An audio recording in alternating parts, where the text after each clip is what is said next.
Show on YouTube, Into the Fringe, where we discuss lost civilizations, UFOs, cryptids, unsolved mysteries, megalithic structures, extraterrestrials, interdimensional portals, time skips, and more. Don't change that channel, because now you are leaving the mainstream and entering into the fringe. Well, greetings, followers. It is I, Cardinal Sin, and welcome to another episode of Into the Fringe. And our guests today are Walter Bosley and SESH HERI. And Walter Bosley is an investigator of historical occult mysteries, author of pulp fiction novels, a screenwriter, and has appeared on History Channel's Ancient Aliens. After 20 years in national security, Walter Bosley runs his small press publishing company, Lost Continent Library, founded in 2002. This is the 20th anniversary of Lost Continent Library. Bosley has traveled much of the world and has been a publisher and author for 2 decades. Bosley spends his time writing fiction and nonfiction, as well as investigating strange mysteries. The latest news about Bosley's projects and books can be found at lostcontinentlibrary.com. My friend Walter Bosley, welcome back to Into the Fringe. Hey, it's good to be back here, Cardinal. And welcome, SESH HERI. Great to be here. Thanks for having me. It's great to have you. This is a real delight, I must say. And I do want to mention right off the bat to please stick around until the end of the show to win an autographed copy of one of Walter's new pulp books. And you must be present in the chat to be eligible to win. So a little bit later, we're going to be showing folks the URL so that they can get onto the spinner wheel. And Walter, do you have a book handy that you can show us which book you're going to be giving away tonight? No, because I'm waiting to get my first copy fresh off the press. But it's coming. However, I think because we have our special guest here, might not be a bad idea to actually offer them one of his, and I can see to it that I get an autograph, a book up there to him to autograph and back to me, and we can get it to the winner. That would be very cool. Which book were you thinking of?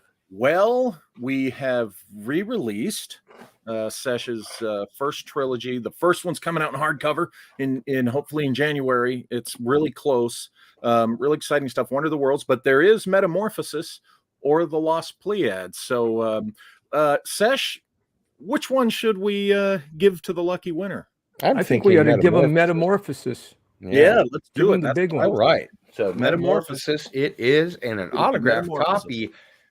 Nowhere else on YouTube, my friends. Nowhere else on YouTube. Absolutely. And lest we forget, of course, the most important source book of SESH's, the handprint of Atlas. Yeah, that's the biggie. This goes places where the human mind dares not follow. Right, exactly. And speaking of places that it dare not follow, just while people are rolling in here, here in Northeast Kansas, it's -7 degrees, -23 with wind chill. So I'm going to be drinking some warm mulled apple cider in my tiki. And that means it's time for our tiki pour up. Now, here from the Year Without a Santa Claus, or sorry, there you go. I have one of these two, and I'm going to go ahead and show mine. Get your minds out of the gutter, people. I was just trying to think of a joke. It's the Heat Miser. So I will ask you, Mr. Walter Bosley, what do you have to challenge the Heat Miser? Interesting that, you need some warmth there at 7 below. Okay. And here I've got a window open and thinking about turning a fan on. Walter, totally. So I've got the Snow Miser. Oh, the Snow Miser. How cool is that? Wow. Yeah, well, I guess they cancel each other out, right? Yes, they do. Yeah, they do. And I've actually got my my warm bevy all poured and ready to go. So nice, healthy sugar. It's a fine thing to have a nice warm drink. Or water.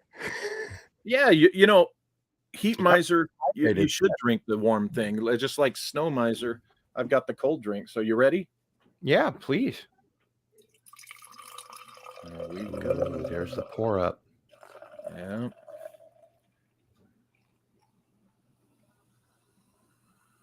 I got to make sure that it doesn't go over the top. It sounds delicious. Yes. This is the best part of the show. It is. It is. People make sure and show up early just for this part. So before we're going to get started here, I just want to welcome everyone that's in the chat. Canadian Spider-Man is here, and he encourages folks to hit that like button and subscribe to the channel if you want more content like this. And he mentions it costs nothing. Rui Goncalves is here. Hello. And Tessa D777 is here, and she's waiting with bated breath. Skogliotun is here. Good to see you. One of your personal friends, Jonocide, is here, from whom I have cold questions for you this evening. Ricky B is here. Good to see you. Don McDouglas is here. Hail. And here we have Darth Scipio, who says it's sunny, 50 degrees in Modesto, California. Oh, yeah, well, fuck you too. And the horse you rode in on, right? And we have 00 Govano 00. Greetings. And Cosmic Squirrel, who as always says, greetings from the cosmos. So there we have our roll call out of the way here.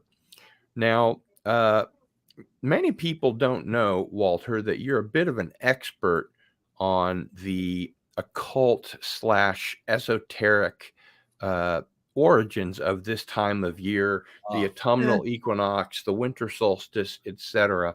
I know this is your favorite time of year between Halloween and Christmas. Why so? Oh, because it is, to me, it's the most magical time of year, at the risk of sounding, superficial, but it truly is. And in many traditions, it seems to be that season where the veil between dimensions of reality is the thinnest. So I think that accounts for a lot of the magic of the season. Plus, the sentiment that goes along with it. It's just a combination of things, but primarily because of that veil being thin. Indeed. And Sesh, I would ask the same question of you. Why is the period between Halloween and Christmas special to you? Well, I just agree with Walter on that. There are a lot of planetary influences this time of year that contribute to the overall atmosphere that we're experiencing. And, yesterday was the shortest day of the year. Finally. And so there's a feeling of malaise and even depression from that, from lack of sunlight. Some seasonal depression. And I've always believed that that was the source of the winter solstice celebrations, that urge in us to fight that feeling. Perhaps the gods, whoever they are involved in that process as well. So this is a special time of year, no doubt about that. And we, of course, have created all kinds of mythologies to enhance that experience. So I love Christmas and always have. I was actually brought up as a child as a Jehovah's Witness. Oh, really? Was born into that, yeah. And of course, they don't believe in celebrating most of the holidays. And but what most people don't know is Witness kids do get their toys and their celebrations, and where there's a will, there's a way, and they get around the legalities of not celebrating Christmas. And I always loved Christmas, and I never felt there was anything wrong with it. Now, Walter, I know that Joseph Farrell's Giza Death Star 1, 2, and 3 are now available. What other updates do you have about your recent publishing activity at Lost Continent Library? Well, I mentioned the first hardcover title coming from my company in 20 years is going to be the re-release of SESH HERI's first novel, Wonder of the Worlds. And that's the one where Nikola Tesla, Mark Twain, and a very young Harry Houdini go to Mars on an airship in 1893 in pursuit of Martian agents who have stolen a very powerful crystal. And this is, and SESH will be getting into this a little bit more, but this is in the category of fantastic realism, and it truly is a fantastic novel. And I'm very excited that we're inching closer to having this first hardcover edition of his book and a hardcover from my company. We're kicking it off with Wonder of the World. So that's exciting. We're in the middle of that. He's going to be going through the galley here pretty soon. And so that means we're real close. But I'm personally very excited to get my copy of the hardback. Oh, you're going to love it. You're going to love it. It's nice. It's going to be a real nice addition. Also, as you know, one of the things I like to do with my company is classic reprints. I started the company 20 years ago with a classic reprint, an old Stanton Koblenz novel about a submarine finding Atlantis from 1927. Well, this month I've been releasing real quick releases back to back of Talbot Mundy novels. Now, Talbot Mundy, well known from the pulp era. He's probably the biggest, most direct literary influence on adventure cinema from Gunga Din, the film. Though it's based on a Kipling poem, it's really a Mundy style story all the way up to Indiana Jones. Talbot Mundy is really the guy. I don't know if you've ever seen this political cartoon, either of you, but it's pretty old. I think it's 50s or maybe earlier. And the boy asks the girl, "Do you like Kipling?" And the girl answers, "I don't know. I've never kippled, you silly thing." That's good. That's good. I like that. I'm going to remember that one. But yeah, so I've released 3 Talbot Mundy reprints from the 20s. The Winds of the World, Cave of Terrors, and just last night I released The Nine Unknown, and the 4th one will be The Eye of Zaytun. And these all they're all kind of in a set where the cover art is very, very similar, you know, the same kind of look. But also, several Edgar Rice Burroughs works have come into the public domain. That's the thing about reprints. They're public domain literature. And I'm very happy to say that I released a few days ago the first collection I'm doing of classic adventure in one volume, and it's Tales of the Hollow Earth. And this first volume is Edgar Rice Burroughs. It's At the Earth's Core and Pellucidar. the first 2 of his Pellucidar series. I'm real excited about that. That's available now. Well, just don't tell Doomcock, because his lair is at the center of the earth. We got to be He's careful already with got that. enough problems with the reptilians and the magma men, and Yeah, that's true. That's true. So I've got another volume of Burroughs novels, short novels, coming out probably in the next couple of weeks. So I'm real excited about that, about the reprints, because I'm in the 20th year coming out with the hardcover Wonder of the Worlds and re-releasing the whole trilogy. And, I'm just putting focusing on the Lost Continent Library catalog, the fun fiction catalog, for a while. And speaking of which, where do I get a Lost Continent Library t-shirt? I wear a double XL, by the way. I'm going to provide you. Website? I'm going to provide you with one, but yes, very soon we're going to be having the merch available. There might be some available now, but at lostcontinentlibrary.com is your one-stop place where you'll be able to find the merch. Some of it might be up now, where you can also get the links to the books, which are at lulu.com, only at lulu.com, not Kindle, not Amazon. And it also links to the YouTube channel, and that's because it's kinder to small micro publishing companies like yours. That's right. Yeah. Amazon's not good. It's not a good situation for small micro press guys, and so yeah, I like to go direct. All right, now can you give us a short update on Kaleidoscope Grimoire?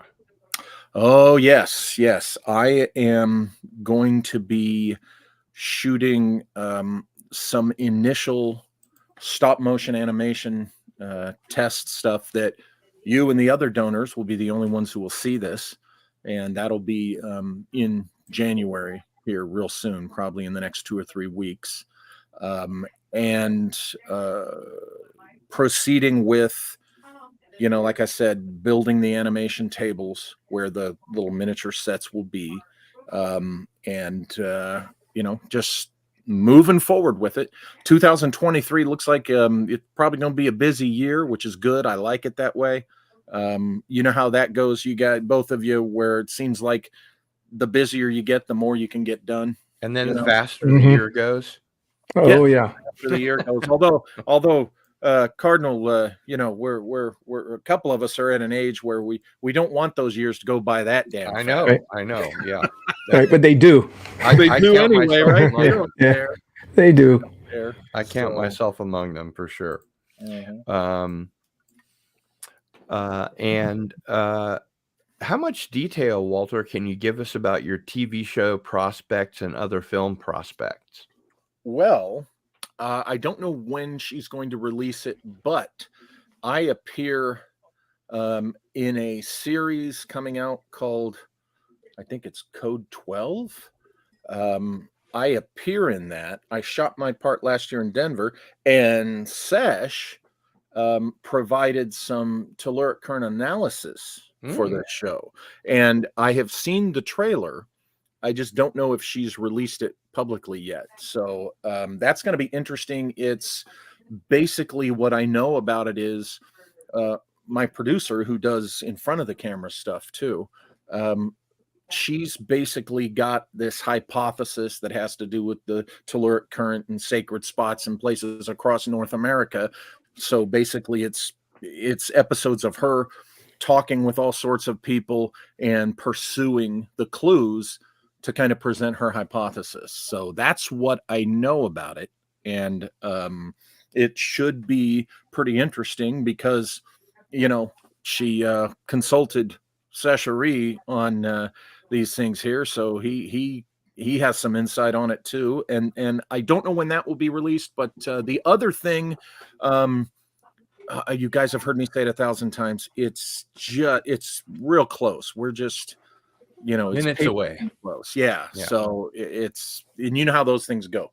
Yeah. When it happens, it'll happen, but we are close. So Sesh, as far as, your research goes, and this is a question that I've asked Walter before, but having you here, I'd like to get your answer. What are the differences between telluric currents and ley lines? There's a relationship between them, but there is a difference. And so it's kind of a complicated subject. I don't know how far you want to go into it, but one thing about Walter noticed this when he was doing Empire of the Wheel, the strange connection of the railroad to the goings on in San Bernardino. So what emerged from that was the realization that the railroad lines are essentially running along ley lines. But the reason they're doing that, at least at a, let's call it an exoteric level instead of an esoteric level, is the practicality of the railroad system, which is in the 19th century at least was it was one system made up of not only the steam engine on rails, but the telegraph system that ran alongside of it. So you had a problem with the electricity. Where are you going to get the direct current electricity to charge the wires? And the solution to that, I've never read any account that addressed how they came upon this solution. I believe they had secret knowledge. And it was to bury batteries about 1 mile apart, usually at the base of a telephone pole or a telegraph wire pole, I should say. And the battery would charge itself being grounded in the earth. It's telluric current electricity is what's being absorbed there. So you want to do that in places where there's a lot of flowing ground electricity, and the telluric currents move along the stress lines of the earth. So that's where the telegraph poles would be laid?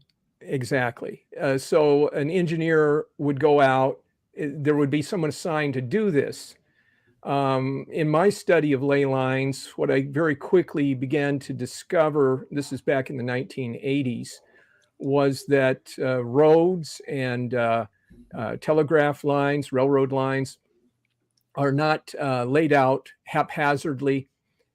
Obviously, they're going to lay these things out where the land is rather flat. They're going to avoid hills for economic cost. But what they're really doing there with the telegraph wires is they're finding where the grounded electricity flows the strongest, so they can put those batteries in there and keep them recharged. So that's the telluric current is running along these stress lines. The stress lines are folds in the earth, minute folds in most cases, but in some cases they're very pronounced folds. And there's a long, complicated story about what exactly are these folds in the earth, but they act as waveguides. Is it safe to say that telluric currents are natural and ley lines are man-made?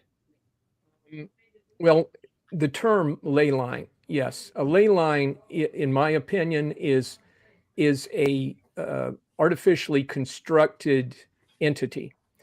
It's built on the stress lines, which are natural. The telluric currents are natural, but also let's look at some other forms of energy. Radio waves, for example, flow along these stress lines. So what you're getting is a coherence of energy where the telluric currents, radio waves, even Tesla's longitudinal electricity tends to flow along these stress lines as waveguides.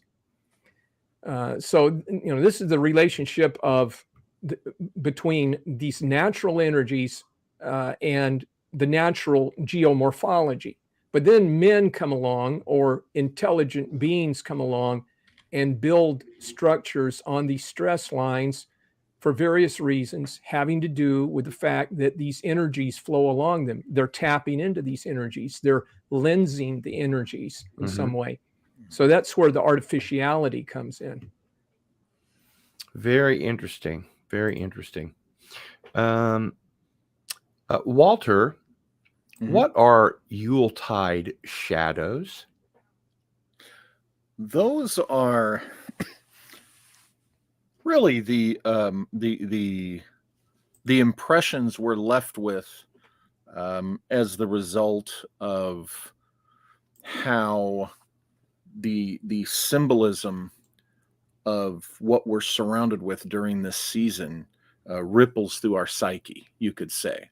In other words, our subconscious is aware that there's something more to this image of Santa Claus and all the trappings of Christmas, for example. And that's because the subconscious, the psyche, is able to understand these symbols and of course, in the case of archetypes, that kind of thing. And so the shadows, the Yuletide shadows, as I call them, it's that sense that there's something other there when we're enjoying, say, going out to see the Christmas lights, or when you take a kid to see Santa Claus, or when you're just, looking at your Christmas tree or whatever. You just know that there's something else there. And due to the nature of, the universe and our reality, there's the yin and the yang, right? There's always the positive, negative polarity. Right. Very often what we're picking up is, and I put it this way to avoid the good evil thing, because I don't see this as good evil. I just see it as the polarity. If you're looking superficially at the light side of it, you just know that there's the other side of it. There's the shadow side of it. The darkness. Yeah. And so, when I've talked about this on my site, I've had some people say, hey, people don't want to hear you talk about Christmas being evil. And I realized, oh, well, I didn't mean that when I talk about these things, because I still love Christmas. I just am someone who loves to understand fully both sides of everything, because it just makes it more interesting to me. But on my channel, fuck those guys. I want to get into the darkness of Christmas. Yeah. Oh, hey, I enjoy talking about that. So, and to that degree, we're going to be talking a little bit more about the dark side of Christmas, the Yuletide shadows, as it were, later. But for right now, my question is, what is the difference between NIMSA, the 1903 group, and an ancient advanced race of beings from Earth that may represent a breakaway society? Okay. The 1903 is a label that I came up with based on a suspicion that the 1893 airship mystery, or sorry, the 1896, I call it the 1890s airship mystery, was actually the activities of a to this day hidden, unknown, American-based group. Okay. And the reason I call it the 1903 is because in my hypothesis, their pursuits of this airship exotic technology very possibly resulted in this legend that we hear that somebody went to Nikola Tesla in 1903 and commissioned him to design and build one of his airships that they could take to Mars. And allegedly this happened in 1903. And so in my research, I saw that this would, in my mind, logically be the same group of people who were responsible for the 1890s airship mystery. Okay. Now, they're different from NIMSA, the NIMSA of Delshow, right? Because Delshow speaks of them, being around prior to the 1850s. Delshow speaks of them as being the sponsor umbrella organization that was behind the mysterious Sonora Aero Club of the 1850s. And he also says they were headquartered in Germany. They were a Prussian nationalist type of organization. So the American group that I call the 1903, that's very much a hypothesis of my own based on the 1890s airship mystery and the Tesla. Are those the friends from Sonora?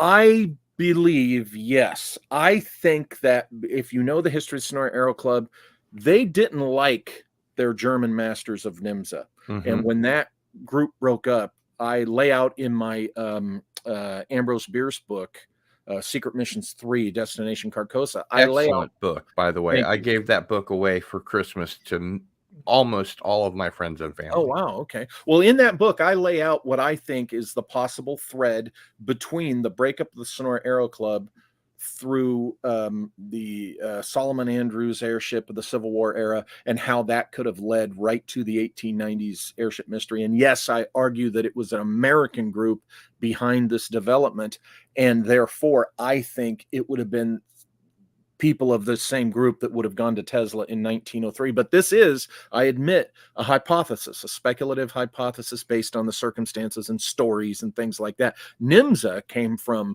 Charles Delshow, and it's a very much a different organization. Do we know what it stands for, or does it stand for anything? I think so, but I just wanted to say that they would definitely be in opposition to each other, Sure. in my opinion. Yeah. Okay, NIMSA, he always spelled it in capital letters, and to me, that suggested an acronym. In my books, I have worked out a possible German translation for the acronym, which would seem to fit logically. However,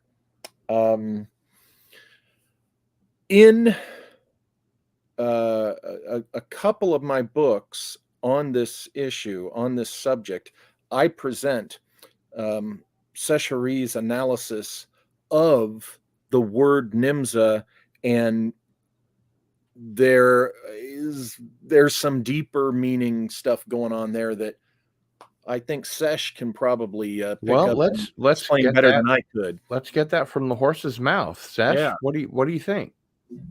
Well, I'd like to say one thing first about this 1903 date. I find very interesting. That's the year that Tesla went to J.P. Morgan and had a conference with him about his wireless electricity that he had been working on, and Morgan Said had been famously, if financing you it. can't put a meter on it, then you can't sell it. Right. Essentially, that's what he said, and there may have been a little bit more to it than that, but certainly that was part of the picture. But that was the meeting where something happened. Very important. Tesla became a non-person from that moment onward. He was extremely popular in the 1890s in the press. He was a celebrity, and he had a lot of celebrity friends. So after 1903, that ended. It was as if he did not exist anymore. Something I think profound happened. And when I first learned about this, I thought that he was completely suppressed and he became impoverished and all this. None of that's true. He continued living a very affluent lifestyle the rest of his life. So I think what happened was he cut a deal with Morgan. They had already tried to stop him in various ways, and I do believe they were responsible for the destruction of his laboratory several years earlier, which was not insured. He lost everything in that laboratory. And you're talking, of course, about Weidencliff. No, I'm talking about his New York laboratory. Oh, okay. It was a big multi-story brick building in lower Manhattan. It was full of expensive equipment, a lot of it one-of-a-kind equipment that was hand engineered by Tesla and his workers. And when it was lost, it was lost. He did start over, but it was quite a blow to him, but he continued on. So in 1903, well, what happened when that laboratory was destroyed, he went to Morgan, and essentially Morgan started financing him then. He was in Morgan's hip pocket. And so in 1903, it came to a head where he had been kind of given a blank check to go down to Colorado Springs and do experiments there. And he came up with some amazing results. he had all kinds of technologies that he had invented just in that 1 year when he was in Colorado. So by 1903, he was designing the Wardenclyffe Tower, and Morgan wanted. Wardenclyffe was in Colorado Springs, right? What was Wardenclyffe? Yeah. No, it was in New York. It was in Long Island. Yeah. What was the one in Colorado Springs called? It was just his experimental laboratory there. It was outside of Colorado Springs, up in the mountains. It was close to an area called the Garden of the Gods. I don't know if you've ever heard of that or not, but I just happened to see it when I was leafing through the handprint of Atlas today. Oh, I just want to throw in here. It's my mentor told me stuff years ago that it's no accident that for decades and today, the U.S. Air Force and other DoD entities have some very interesting labs. Oh yeah, in this place Sesh is describing where Tesla's lab was. Right. This is a very, very interesting place, isn't Walter? Isn't this where the where's that underground complex, the very famous one? Was it Cherokee Mountain? Or wait a minute, no, what is it? I used to know the name. I know what you mean. Oh my gosh, it's the command center. You know, it's it's an underground facility there that's very important for NORAD. I think it's a NORAD facility. Yeah, it's the NORAD thing. The big thing. That's the what's it called? It's Mount something. Cherry Mountain or something like that. Yeah. But it's where Stargate SG-1 takes place, and also War Games from the 80s. Right. Yeah. It's very well known. It's not like it's some kind of, the general public knows about it. It's in pop culture and everything. Cheyenne Mountain, that's right. Cheyenne Mountain, there you go. Yeah.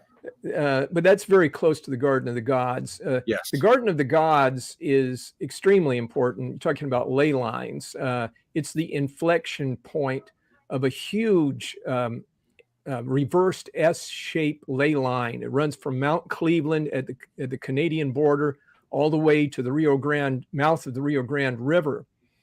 And it's like an S, and at the inflection point in the middle is the Garden of the Gods. And in my opinion, that's an ancient memorial park, like a Mount Rushmore, and it's full of all kinds of interesting rock formations that I believe are eroded sculptures, megalithic sculptures from at least 20,000 years ago or more. And so there's a reason that's there, is that it's that inflection point. And so Tesla knew what he was doing, and he understood ley lines. It's obvious. And you read in my book, I have some maps there. Will show where Wardenclyffe Tower was at on Long Island, and that's another very important stress point there on that mass of land of Long Island. And of course, Tesla knew these locations, and he put his towers there on purpose. Right. He knew exactly what he was doing, because they would amplify the energy of what he was trying to do. Yeah. Now, some years ago, I talked to Sean Castile. He wrote a book about these rumors that Tesla had built a real airship that could fly in outer space. It was electrical. It was not a rocket. And apparently J. Allen Hynek was the source of these rumors. He had claimed that he had seen files at Wright-Patterson about Tesla's activities, and that it involved the Aero Club, the Sonora Aero Club. They had been contacting Tesla, and it was Hynek said it was unclear whether the ship had ever actually been built or flown, but there was a file on it that he had seen. Now, that's all rumor mongering, of course, but it went through a producer named Tim Schwartz, allegedly. He's been a guest on Into the Fringe. Yeah, my understanding is that Tim heard about it from Jim Keith, who I think Jim Keith, the late Jim Keith, I think might have been privy to or connected somehow to learning it from the J. Allen Hynek source.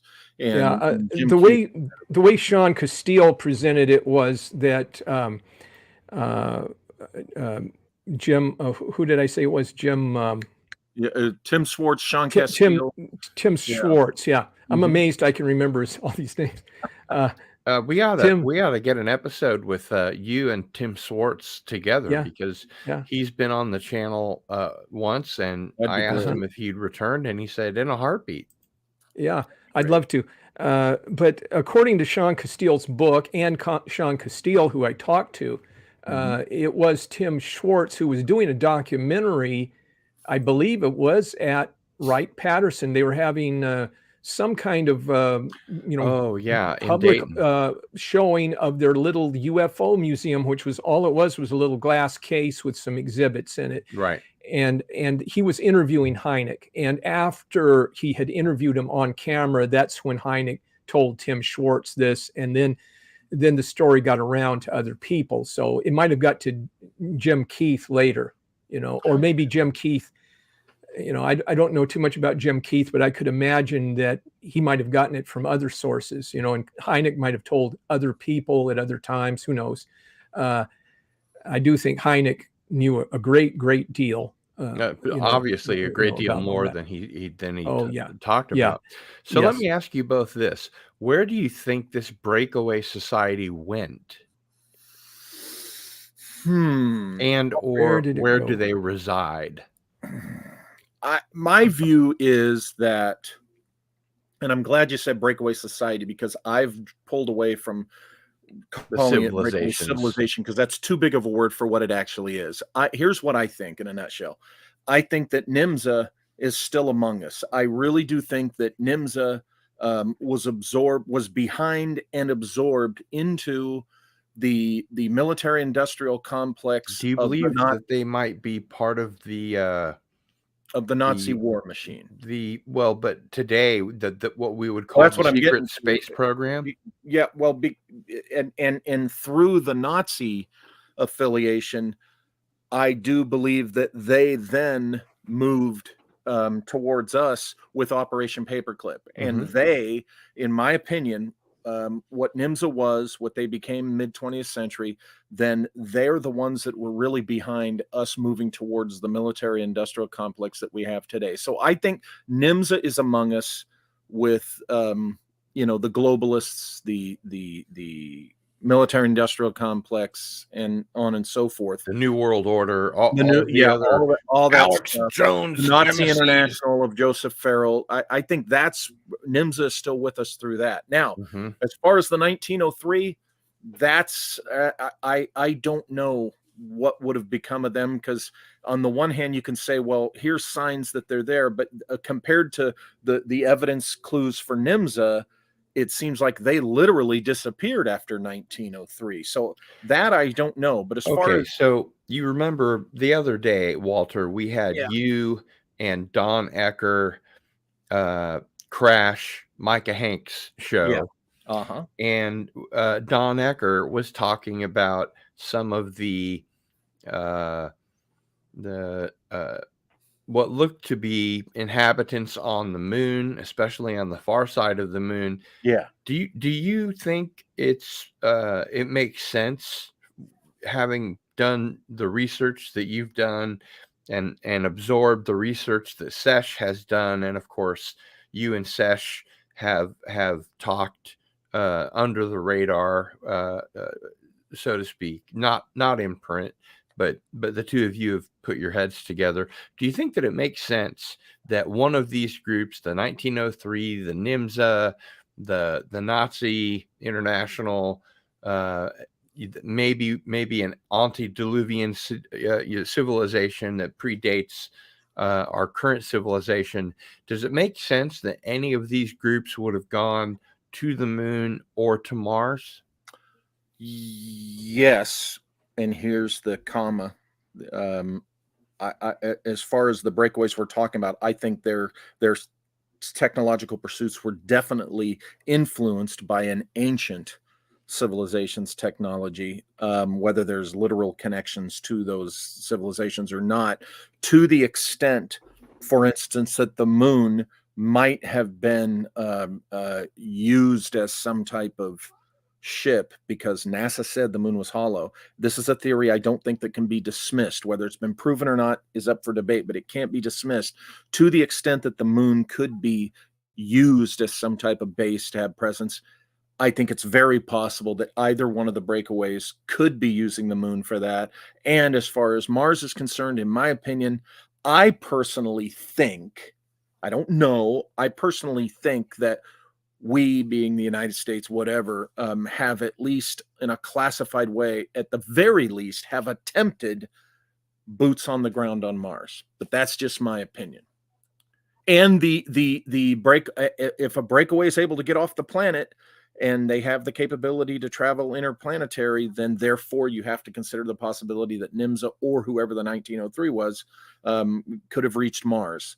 Now let's get wild. I'll throw it out there. You guys can tell me what you think, but what if the 1903 story has some truth? What if Tesla built this thing for them? What if a group, because when in Origin, I talk about Oliver Heaviside, who in 1893 came up with GEM, gravito-electromagnetics, which you could create a life support sustaining bubble around a ship and get to Mars, keeping your crew alive, and who knows what they would have discovered, and on and on and on, a bunch of speculative stuff. But that's the context in which I think it's possible.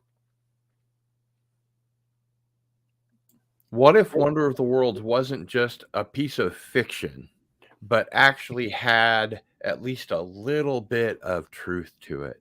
Because everyone knows, Walter, you're a nugget of truth guy. Yes. So maybe Sesh Hari is a boulder of truth guy. Yes. Sesh? Well, I've got a lot of notions here.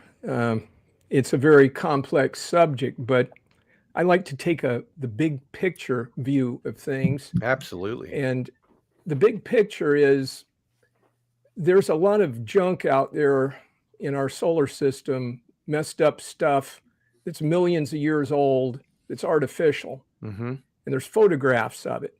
Sure. Now, without getting into controversies like Hoagland's measurements of the monuments of Mars, 19.5. Yeah, there's some difficulties with some of those alignments in Cydonia and such. Mm-hmm. But now the 19.5 thing is completely legitimate and real as far as the tetrahedral geometry as a fundamental force in the formation of planets. Right. It's absolutely real. And I've studied the geomorphology for decades, and I actually came upon the whole idea of the tetrahedral geometry before I read it in Hoagland. And isn't this what we see on the North Pole of Neptune? Yeah, that's right. Hexagonal sacred geometry. Right. We see a lot of examples of it throughout the solar system and on Earth. Earth is more subtle because a lot of complicated things have happened to it recently to disguise the tetrahedral geometry. And Hoagland had ideas about how the tetrahedral geometry formed Earth, and which are not correct. Well, the big picture is please do dispel those notions about Hoagland and Earth, the planet Earth. Yeah. I mean, next week we're having Mike Barra on with Doomcock and Gary Ambrosia. So this is a perfect setup for you to lay the groundwork for. Okay. I'm going to say this on your podcast. Why Mike Barra and Richard C. Hoagland are wrong. Well, Richard C. Hoagland's not. I wouldn't say he's entirely wrong, but I mean, my position is that there are things I disagree with him on, but there are a lot of these people who dismiss Hoagland. They make some pretty good arguments in the particular case, but then they try to say, and therefore he's wrong about everything, and let's forget him. But let's look at things rationally, and you have to take each thing in its own merits. So Hoagland has some good ideas there. There are ideas that actually came from other people to a large extent. But he's sort of locked into his own bias, right? Hard to say. This is the thing. I was going to say that I have spoken briefly with Richard Hoagland, and he wanted me to do an interview at the time, and I told him I wasn't giving out interviews at that point in my life. But That was just a few years ago. We had a brief conversation. I might, if he's interested in talking, I'd be interested in talking to him. And Mike Barra, I know, is his associate. So I do have some disagreements with Hoagland about what he says concerning Earth, the Hawaiian Islands and such, because the Earth has shifted its axis, in my opinion, 13,500 years ago, and it has disguised how the tetrahedral geometry has formed our planet. So you have to go back, and it's complicated to explain it. It's in my book, The Handprint of Atlas, anyone curious about it. But the point I wanted to make was that if you look at the evidence that's out there in these NASA photographs, it becomes pretty clear that our planet and in our solar system, it's situated in an ancient civilization of millions of years that it's surrounded by ruins, and there are non-humans living in our solar system all over the place. They're living in the moon. They're living on Mars, underneath Mars, underneath the moon. And they're living in giant spaceships that orbit these gas giants like Jupiter and Saturn. These spaceships are the size of planets. Some of them are 3 or 4 times the size of Earth. And they're huge, elongated, cylindrical things. It's all kinds of life out there, teeming with life. So now you're asking about, have people on Earth left our planet and in a breakaway civilization and gone? Or society, yeah. I think it's pretty likely they have, and that activity is an integral part of the pre-existing advanced civilizations that are already out there. It's part of the planned development of life on Earth. And so if you try to understand something like a breakaway civilization in isolation to everything else, the history of the Earth, the history of the solar system, you're not going to be able to understand it. You got to see the big picture. And that's what I'm trying to do. It makes a lot of sense, though, if you think about the fact that many people have seen what they call flying saucers or UFOs slurping up seawater from our planet, taking away elk and deer and all other sorts of animals for food. And they even say to the people that witnessed this going on that we have no food on our planet, so we must bring back these animals for food. And my suspicion has always been that has to do with so that they can reproduce those animals and feed a much larger group of those people, whether it be by cloning or by breeding or what have you. Well, yes and no. To be honest with you, I'd have to disagree with you about it substantially, that the beings you're talking about are so advanced, they don't need to scoop up an individual animal in a beam of light and whisk it away and then do cloning operations to they can just create a population. Meat on the table.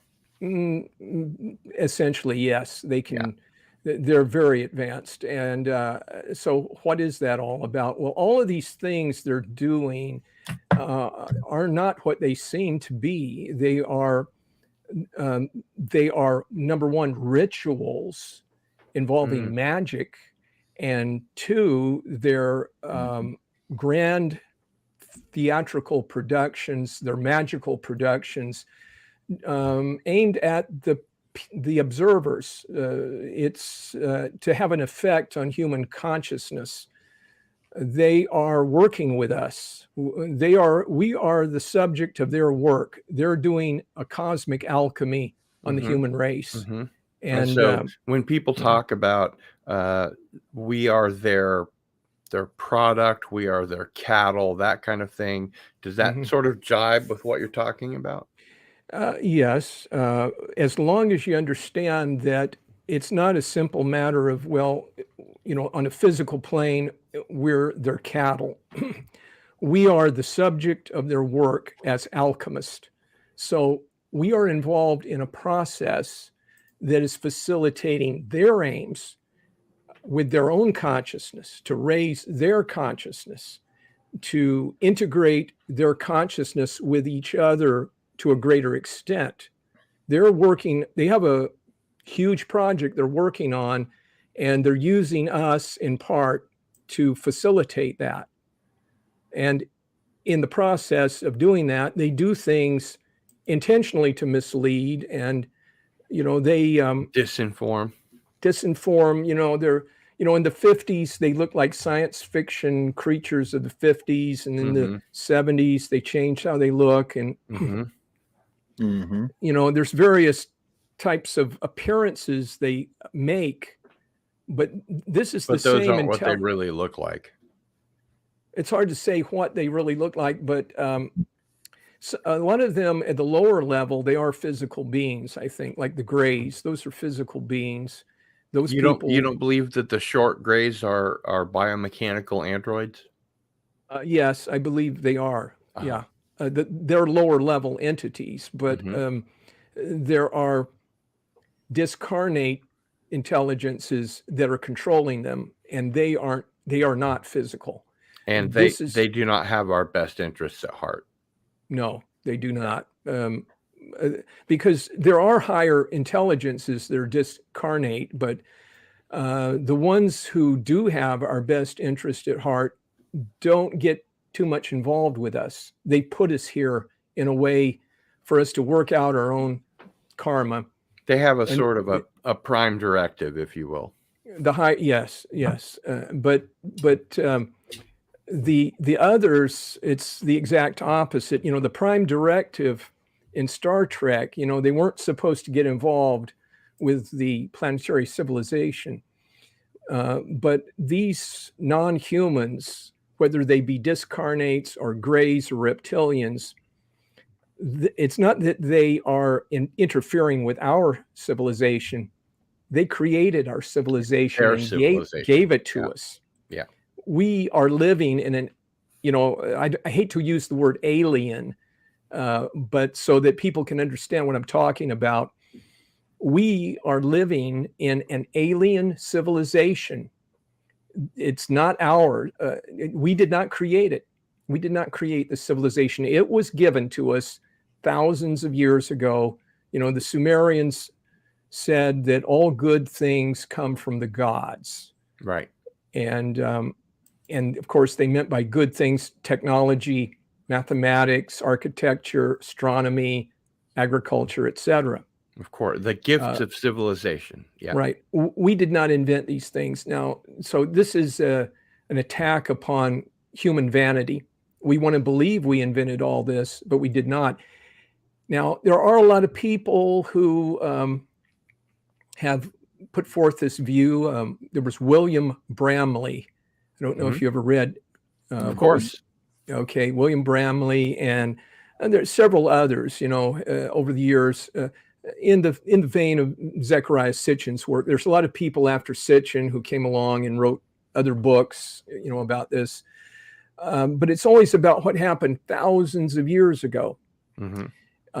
Now, I'm working on a book right now along these lines, but in my view, what happened thousands of years ago continued all the way up to the present. This relationship's still going on. It's a continuity.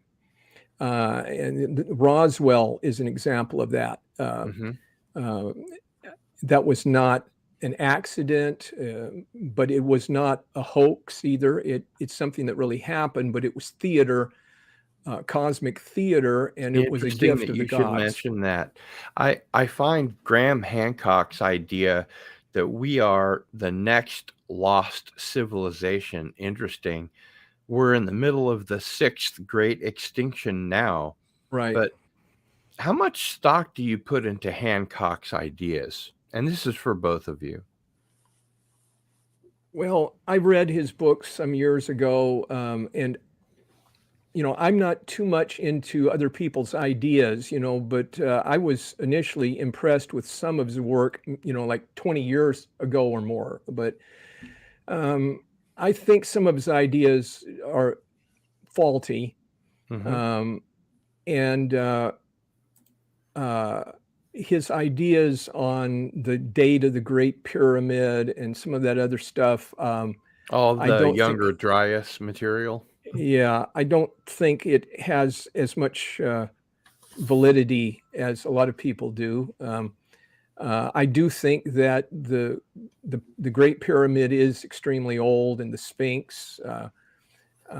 So all that material, all that stuff about ancient civilizations, it's been kind of hijacked by certain groups of people That's to true. put That's forth a very certain true. kind of agenda, okay, Yeah. that I don't agree with. Now, Sesh, I do have a question for Yeah. you regarding the Sphinx and some of Grant Hancock's ideas. Yeah.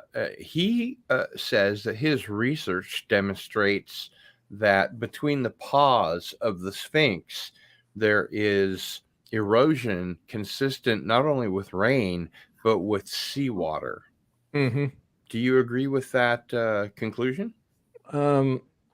I can't speak to that because I'm not aware of his claim to the seawater, but all I could say is that it certainly is possible that there is seawater erosion on the Sphinx because this cataclysm that happened 13,500 years ago Mm-hmm. um, w- created a huge flood, and a lot of seawater was flooded into that area at that time. And how long it stayed in that area, I couldn't tell you. All I know is I went to Pyramid Lake in 1988 and I observed Fremont's pyramid there. And I knew enough about geology at that time to conclude that the pyramid had been eroded by water mainly, and not so much by wind. All the rock formations around Fremont's pyramid and the pyramid itself exhibited water erosion, extreme water erosion. Mm-hmm. Uh, and I got to thinking about the Sphinx. Yeah. That I said, this looks exactly like the weathering on the Sphinx. And I said, well, the Sphinx must have been eroded by water. This was before I became aware of the various claims that the Sphinx was eroded by water. And, it turns out Schwaller de Lubitsch said it decades ago, and then other people followed up on it. John Anthony West and Mm-hmm. later on Robert Schoch, Boston Oh, yeah. University. They've done all that. Most people are aware of that work now. So it could very well be that the Sphinx has been eroded by seawater. I think that there were many areas near the coastal areas abutting oceans that were flooded by seawater. California into Nevada, I believe, was one such case, and Mm-hmm. it's pretty obvious Egypt would have been flooded too. And so it's not that big a thing that yes, it's eroded by seawater, but what is he getting at there with that? What's the point? That it's very ancient. Yes, the Sphinx is very ancient. Maybe more ancient than the pyramids themselves. I believe it is. I believe the Sphinx was carved first, and then, of course, it's been recarved so many times, Yeah. and possibly repositioned even. I believe there was. It's really too bad that early in the 20th century they poured cement into the hole in the head of the Sphinx to protect people from getting any further into it. Right. I think Yeah. that's just a nightmare. They do all kind of things like that. And as Walter and I were talking, that sometimes it might not just be stupidity. They might actually be trying to cover up something, or Oh yeah, they didn't want people to get in disengage there, something. Yeah. Sure. see something that they didn't want us to Yeah. know. Yeah. And speaking of that kind of occult knowledge, I have a pop quiz for both of you, Ah, and I want you to beat the chat. Where was Joseph of Arimathea from? I have no idea. Arimathea. Correct. Yeah, but He was where is born that? in Arimathea, otherwise called Ramath, and afterwards Ramulia. Oh, And here's another question for either or both of you. What evidence is there for the idea that the modern image of Santa Claus was promulgated by the Coca-Cola Company? oh, Walter knows all about that. All right, Walter. It popularized it and set it in stone, but the very Coca-Cola ads of the I want to say the early mid part of the 20th century. If you go back to those Coca-Cola ads, that really cemented our modern view of Santa Claus more than anything else. Sesh? I don't know what to say about it other than I'll say this, that the advertising executives and artists of America have a lot of esoteric knowledge, and they use it, and they've used it with Christmas all through the 20th century to create this particular American form of Christmas, of the consumerism and all that, which is a bit different than in other places of the world. That's true. You know. Okay, next question. Is Santa Claus an elf, one of the Fey folk? Is he regarded as a trickster, or is that more in Krampus's domain? Santa Claus is the elf. Yeah, I think what you get in the Krampus stuff and things like that, you know, the dark and light Santa, yeah, that's tied to Santa is definitely tied to the fairies and the tricksters, and likewise, therefore, Krampus, you know, being the darker version of that. But yeah, absolutely, Santa part of comes the Yuletide darkness. Yeah, Santa does come from that same group of beings that includes the trickster and tricksterism, any kind of thing like that. And do these traditions come through time to us from the heathen pagan worship rituals? For instance, Donner and Blitzen equals Thor and Loki. Yes, they do.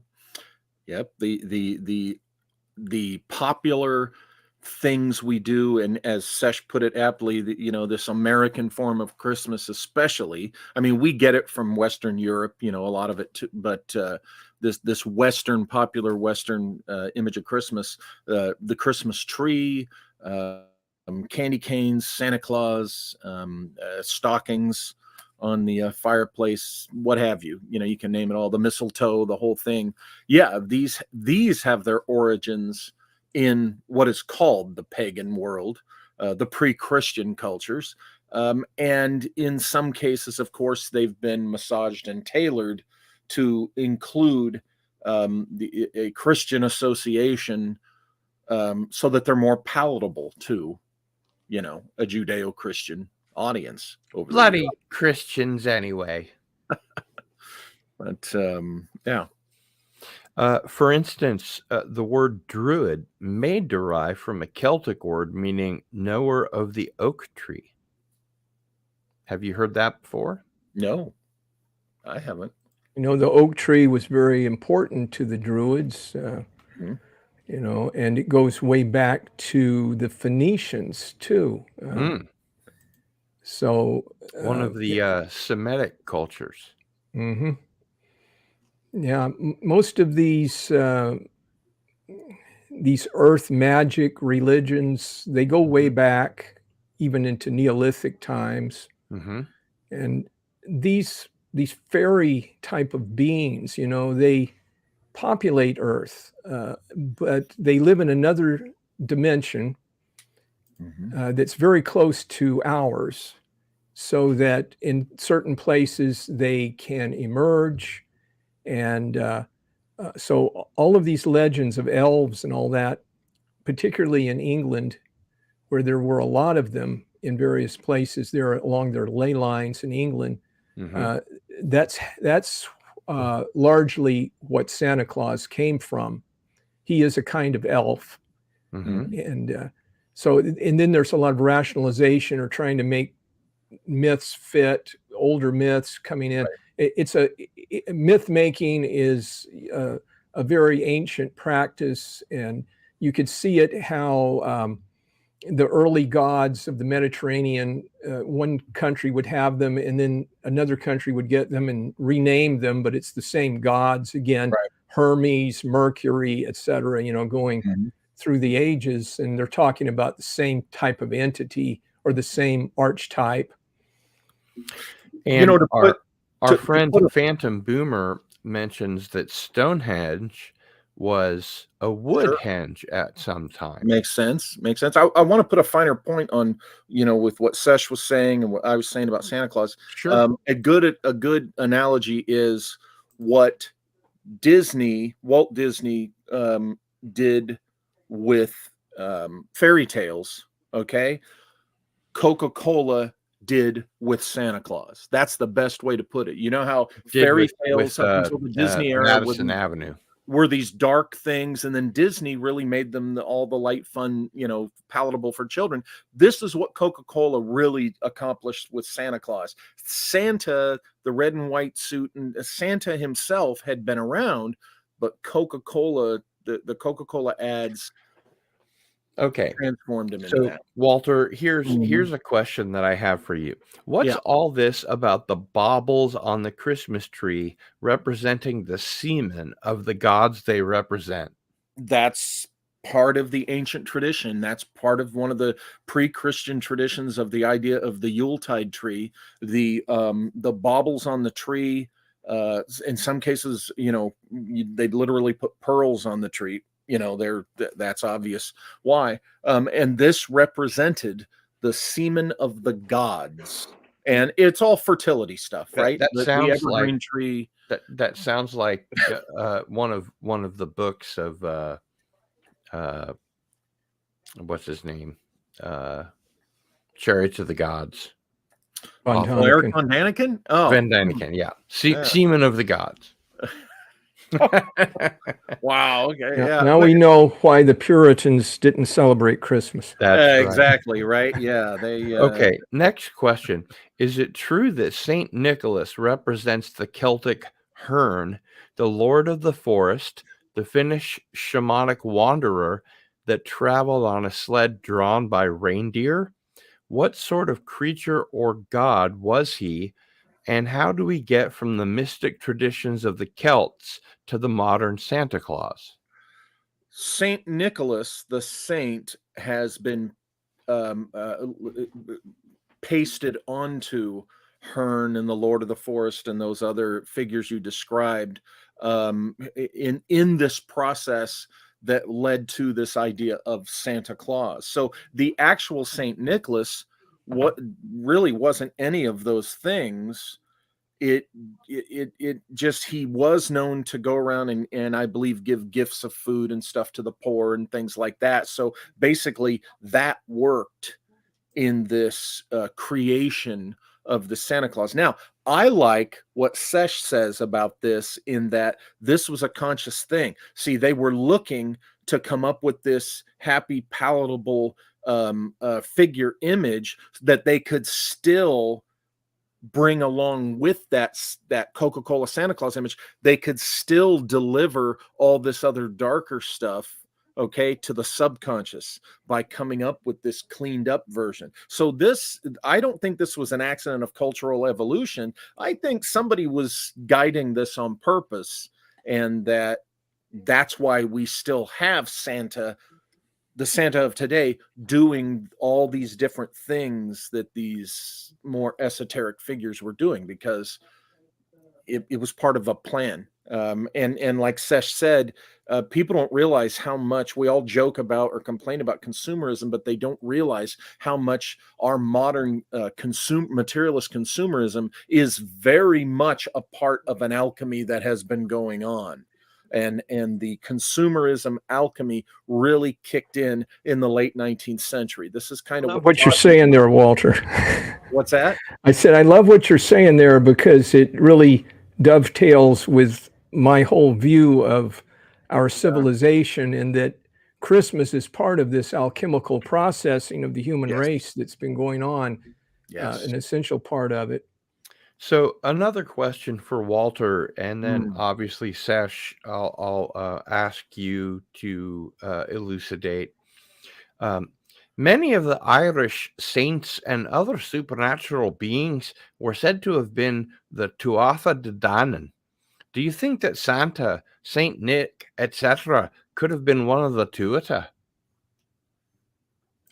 It could have been, yeah, certainly. Could certainly been. Anytime you're talking about anyone with an association to the fairy folk, you've got to consider the possibility, and particularly if it's Northern Europe or UK or whatever, you got to consider that the Tuatha, that they're among the Tuatha.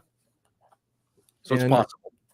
yeah, and they are part of this whole thing that today we call them aliens, and the alien abduction phenomena. Mhm. Yep. And what these fairy folk would do would be to abduct children in the night, and they would leave a bundle of sticks behind.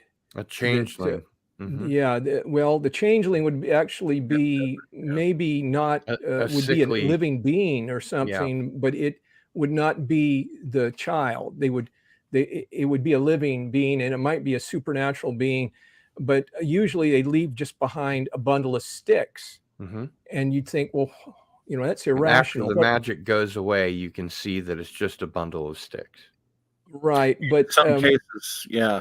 in some cases, it's not even an illusion. They'll just see the bundle of sticks there. Oh, so why are they doing that? What's that all about? Well, it's a magical ritual, a protecting ritual for the fairy to ward off whatever evil influence would come from abducting this child. They leave the sticks behind as a balance to the thing ritually. It's supposed to protect them. It's an old magic ritual thing. So they were involved with the abduction of children. Today they're still doing that, and they don't leave the sticks behind. They might return the child, or they'll return the child with some kind of change, like surgical procedure or something done. Oh, goodness. And so it's still going on, and but now we're casting it in a science fiction outer space scenario thing that resonates with our time and our present mythologies. We have our own mythologies today, but this has been going on all along.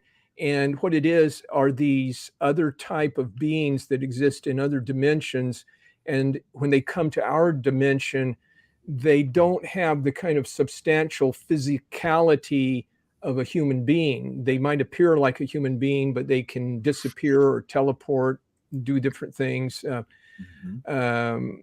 This is what Santa Claus came out of, I think, that there were beings coming into homes at night, maybe leaving gifts to affect changes in the human psyche over a long period of time. You look at things in a short period of time and you think, well, it's nonsensical. Why would they do that? But perhaps they're operating on a long-term agenda that involves thousands of years.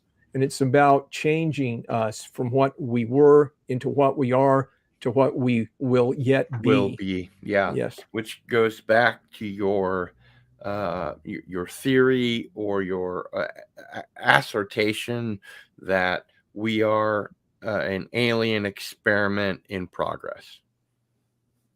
Yeah, except I wouldn't call it an experiment.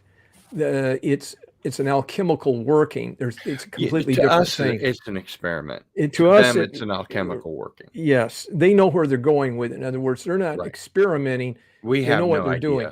They're effecting a transformation that will impact them ultimately. It's for their own benefit. Yeah, right. and we have to keep that in mind, because we have every reason to realize that not all of them are going to be our friends, is one of the main points of this. No, I agree entirely. And I was just going to use this as a jumping off point to get a little bit more in depth into some of Sesh's work that we have available to us. First, I wanted to begin with the big one, the handprint of Atlas. Sorry, I've got my ring lights on there. The artificial axis of the earth and how it shaped human destiny. Now, this is such an important book. I can't even begin to tell people why and how important it is. Sesh, can you please give us a brief description of the handprint of Atlas, how your research led you to publish this book, and what the ramifications are for our culture? Huge subject, but I spent many years on it, 20 or more years, and now, I continue researching it.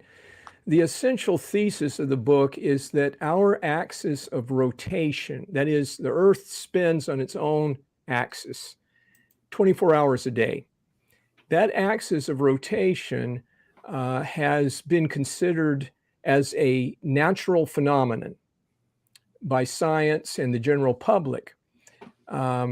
Now, there are many theories about this axis of rotation, and we know that there are variations in the axis. There's a wobble involved in the axis. The precession. Yes, there's a precession involved with it. It's rather complicated, but the precession is another aspect of planetary motion. Let's just stick with the very specific rotation itself around an axis that stays in the same place generally within a very short, small tolerance.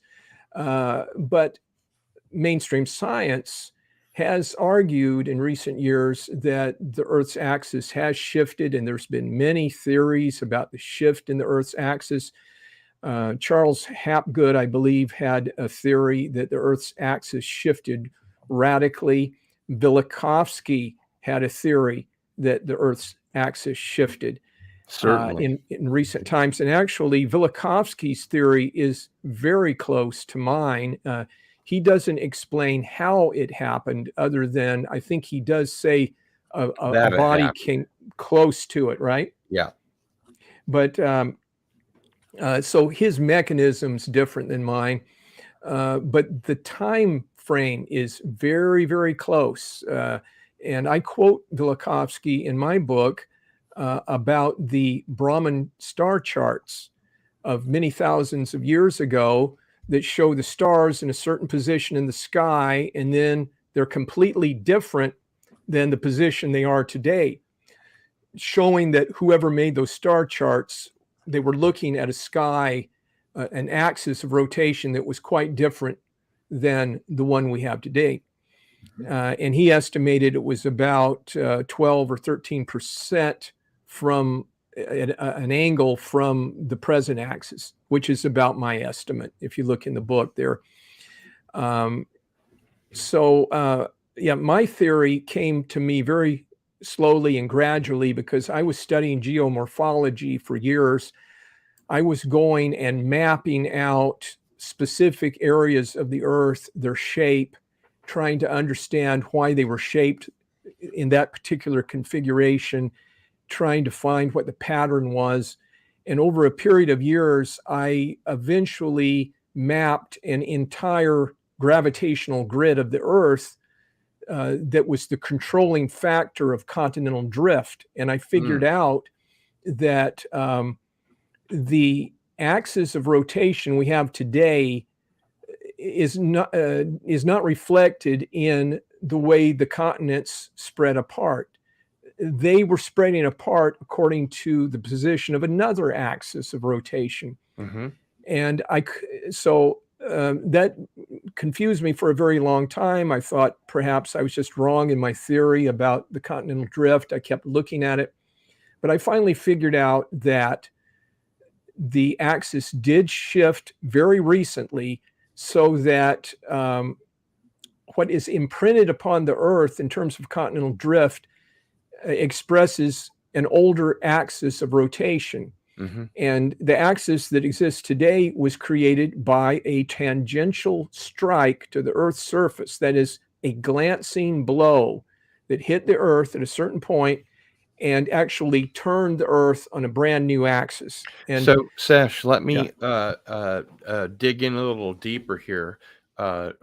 Personal friend of the channel, Phantom Boomer, asks, I heard one theory that an early chunk of Mars smacked Earth, and what got knocked off is now the moon. Do you believe that that had something to do with the changing of the axis of the Earth? no, I do not. Sorry, I do not believe that. The moon is not something that came from Mars, first of all. The material that's on the moon is nothing like the material that's on Mars. Mm-hmm. I mean, mainstream science knows that for a fact. It's obvious. The moon's too big to have been captured by the Earth's gravitational field.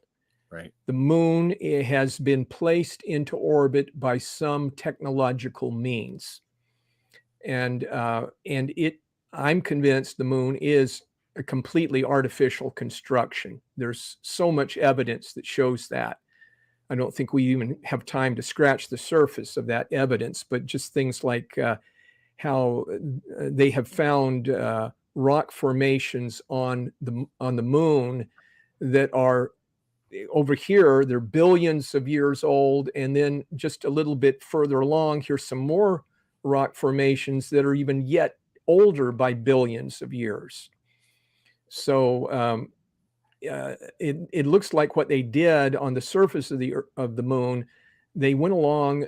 They had aggregate. They crushed up and they spread out across the surface of the body, and this stuff has come from different locations and artificially has been spread out in swaths to create this anomaly of two types of rock close together. There's different in age by so much.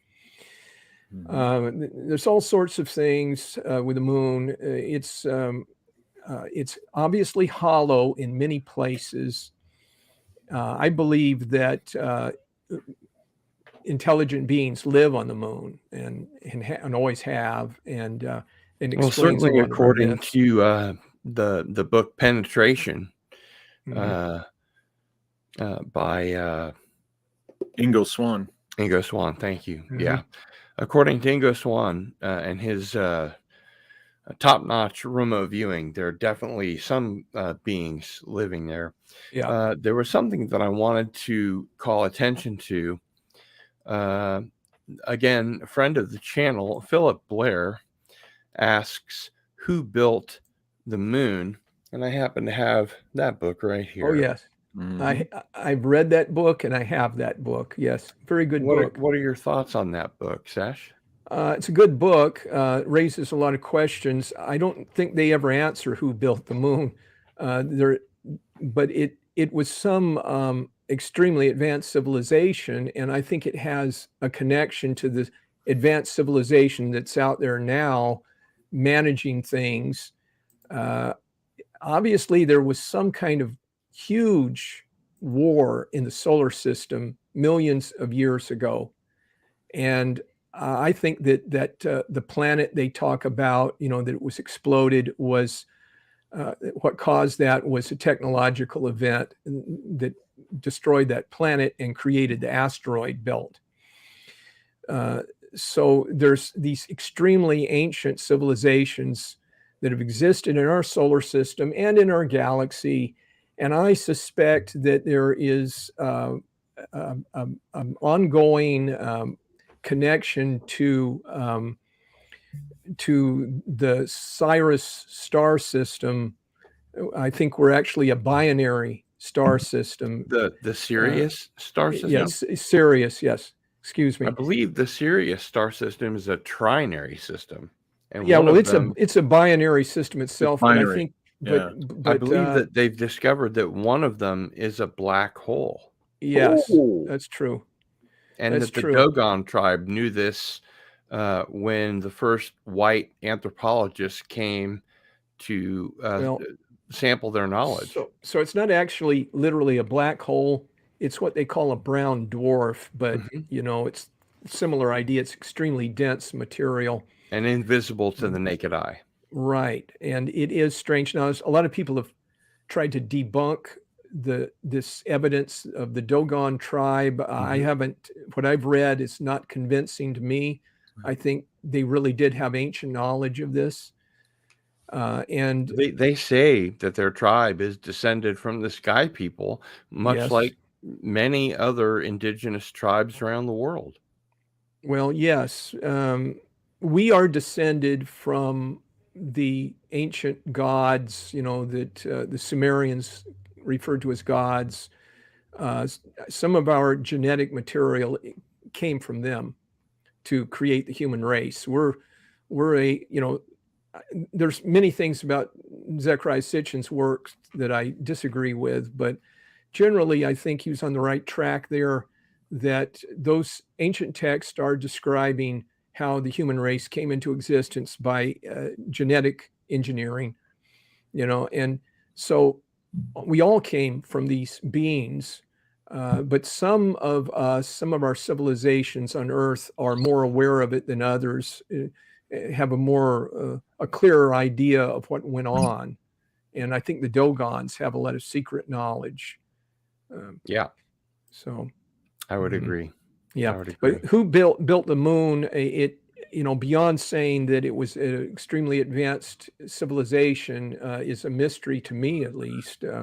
Well, the fact that NASA said that it rang like a bell when they dropped the lunar excursion module on it, and it did so for several hours, seems to indicate that it has lots of hollow spaces inside it. Right. It also has dense spaces as well. They call them mascons. I use that term sometimes on Earth with the straight line gravity anomalies, mass concentrations, and then they shortened it to mascons. But the moon is not a homogeneous structure as it would be generally if it were natural. Right. It shows it has a structure to it. And then another thing is the peculiar relationship in size between the moon, the Earth, and the sun. I won't go into all the details in that, but it reflects a geometrical relationship far beyond chance. Just one example of that is the phenomenon of the eclipse. Exactly. The moon in the sky, is the same size, apparent size as the sun is in the sky. The moon is just far enough 400 times smaller, and the sun is 400 times further away. Right. It's all in that book he had there. He has all that wonderful information, and then there's that also the controversy about what von Braun said about the density of the moon, the mass of the moon, that the official mass of the moon isn't what it really is. It's a bit denser. Oh yeah, when they sent up the initial rockets, they found that the gravity was completely off the charts compared to what they thought it would be. Yes, which argues there's a lot of people that argue that we didn't go to the moon using rocket technology because we couldn't have gotten off the surface of the moon with a limb with the kind of rocket they had if the moon was the mass that some people say it is, which I think there's something to that. And I think they were doing something more than working with rockets there. But I would have to agree. Now, for both of you, I would like to go ahead and kind of hijack the situation here and let both of you sort of press your product as it is said, because soon we're going to be nearing the end of the show, where we're going to give away a copy of Metamorphosis. But before we do, Sesh, if you could please give us a non-spoiler review of what Metamorphosis is and how it plays into the greater Wonder of the Worlds trilogy. Okay, so Metamorphosis is the second novel in the Wonder of the Worlds trilogy. The main character is Harry Houdini, and it's written in the form of a secret diary of Houdini's. And it's all about what happened to him in 1915 when he came to California to perform at the Panama Pacific exhibition in San Francisco, which was to celebrate the opening of the Panama Canal. So this whole story involves Jack London, his wife Charmian, Houdini's wife Bess, and Martians, as well as Nikola Tesla and all of Tesla's technology.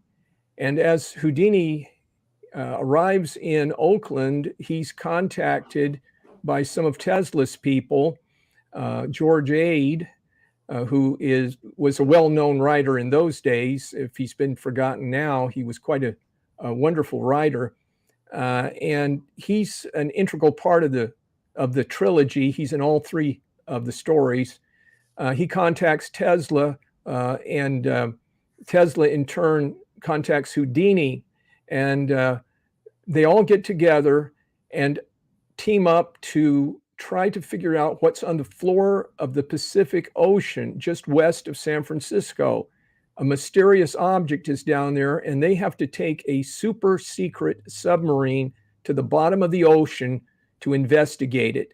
And that's the beginning of Wonder of the World, Metamorphosis, Wonder of the Worlds Part 2. And it is a story of time travel, adventure, and all kinds of espionage with Martians and perhaps Germans too. So, and that is our giveaway book for tonight. And I Yes. do want to thank both you and Walter for providing an autographed copy for the winner of our Wonder Wheel, if you will pardon the pun. That is a very generous giveaway, and I don't think that an autographed copy of SESH HERI's Metamorphosis can be found anywhere else on YouTube. But thank you very much, both of you, for that. Now, I'm going to go ahead and hijack the conversation again, because I would like to tell for you to tell everyone who's watching what we can expect from Act 3 of The Wonder of the Worlds, The Lost Pleiad. All three of these stories occur at World's Fairs. The first one, 1893, Chicago World's Fair. The second one at the 1915 fair in San Francisco. And the third at the New York World's Fair of 1939. This is the story about the disappearance of Amelia Earhart. What exactly happened there? There's all kinds of theories about Earhart's disappearance. And in The Lost Pleiad, I give one other explanation. It involves interdimensional forces and time travel. So in this story, Nikola Tesla is involved with Amelia Earhart, her disappearance, and the aftermath of that disappearance and its relationship to what's going on Mars. Mm-hmm. So, and it wraps up the whole story, and you learn a few things, new things about Tesla, his relationship with the mysterious pigeon that figured so prominently in his later life. It's a very quick read and very exciting, fun novel. And if you don't mind my saying so, it just seems perfect, a perfect fit to be made into a movie. Oh, yeah. Is that right? Yeah. I've said too much. So let's go ahead and continue to press your merch. Walter, I'm going to put you on the spot here. Okay. Where can people find more of your work? Where can people get Lost Continent Library doodads, gewgaws, keychains, bottle openers, bookmarks, stickers, etc.? Well, as those things begin to be available. They will be available at lostcontinentlibrary.com, where you can go now, and it links you to the books and links you to my YouTube channel and all of it. lostcontinentlibrary.com. And just for those that we have a record audience tonight. I do want to thank everyone that's been in the chat. And since we do have a record number of people, Walter, where can people find your books? Again, if you go through lostcontinentlibrary.com, it'll take you to Lulu, where I sell the books, make them available, print on demand only. It's worth the wait. They do a great product. Print on demand only at lulu.com. And I'll tell you what, that new book smell is so much better than the glare from a fucking Kindle. Right? Indeed. Am I right? Yes, you're right. You're right. It's always good to have that book in your hand. And that's why, again, I'm really excited and looking forward to the hardcover edition of the first one. Your first one, right? It's Sesh's first novel, and it's exciting. And your first hardback. First hardcover from my company. Yeah, absolutely. Yeah. We're both excited to be presenting this. Well, that's a good reason to be cheery right there. Yeah. Oh, yeah. It's going to be a nice addition. And Sesh, if I may ask you, what are your feelings about having your first novel in the Wonder of the Worlds trilogy, Wonder of the Worlds, being released in hardcover for the first time in 2023? I'm thrilled. I'm thrilled. I can't really express it. I always felt it should be in hardcover, and I'm so glad now that it is. I have the hope that eventually most of my other books will be in hardcover. I have some ideas about some of the things I'm writing now. I'd like to see them. I'm writing a new trilogy, by the way, and my dream is to have it bound as a single hardcover volume. It would be huge, but before we do that, of course, we're going to bring it out in various forms, and we might bring it out as paperback to begin with. It's hard to say at this point, but the dream is the hardcover. That's the ultimate. I think people enjoy reading hardcover books. It's something you can keep. You can carry it around with you easier and not be worried about getting damaged so much. I much prefer to fall asleep with a hardcover book on top of my face than a Kindle that could end up electrocuting me or whatever. And it's a very important thing to an author when his or her works, even if it's just one, but multiple works, to have those hardcovers. It's special. It seems like it has a greater, longer shelf life, no pun intended. But it lends a greater dignity to the whole thing. Absolutely. Dignity. Which it deserves. Yes, to be in hardcover. Definitely. Dignity is the word. Oh, and I want to add that Wonder of the Worlds Volume 1 has always had illustrations done by SESH HERI. He's an amazing illustrator. He is. Absolutely. Walter. He, of course, does his illustrations in Handprint of Atlas as well. And he and I have already discussed that when we do the hardcover for Metamorphosis, the hardcover for Lost Pleiad, which they are in the future, they're coming, he's going to do some illustrations for those as well for the hardcover. So, now you're just teasing. Wonder of the Worlds hardcover, and it's illustrated. So it's my hope that all of my novels will be illustrated eventually. Yep. It's a big project ahead, but I'm definitely headed that direction. We have another single novel. It's not part of a trilogy that will be coming out, and I've already done the illustrations for that. So that novel will be illustrated, already is. And then this trilogy I'm completing now, it will be illustrated. I like the idea of the illustrated novel, always have. And that's the way I wanted my novels to be. But when I wrote Metamorphosis, I wanted to get it out there as soon as possible. Right. And so in the rush. What a great book. I just have to say, what a fantastic novel. Thank you so much. I realized that both you and Walter Sesh, the stuff that you can't get out via your research in nonfiction, you kind of slip into your nonfiction. Yes. And I didn't just fiction, say yeah. that right now, Mhm. but I realized that is the case, and I think that's wonderful. I think it's something that a lot of people have done before. For instance, Whitley Strieber, I think, has Yes. done a great deal of that. Mhm. The I things that think he couldn't communicate from his personal experience and truth that he's Mhm. put out in fiction. That's I think right. Michael Crichton, if I had to throw it in there, I would guess Michael Mhm. Crichton did that also. Mhm. Oh, wow. You know, I would guess that I think Crichton, because he himself was, I believe, a doctor, right, or something. Yes. That's Yes.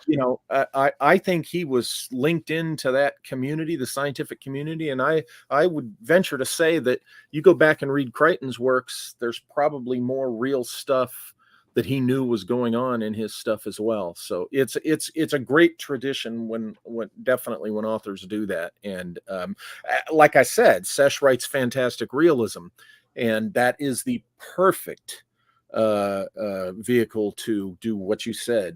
All Slip right. Now, friend of the show, Philip fiction. Blair, asks which Michael Crichton and which That's books. okay. That's Michael Crichton. That spelling, Philip. Yeah, Michael. no, he misspelled Crichton. Yeah, it's Crichton.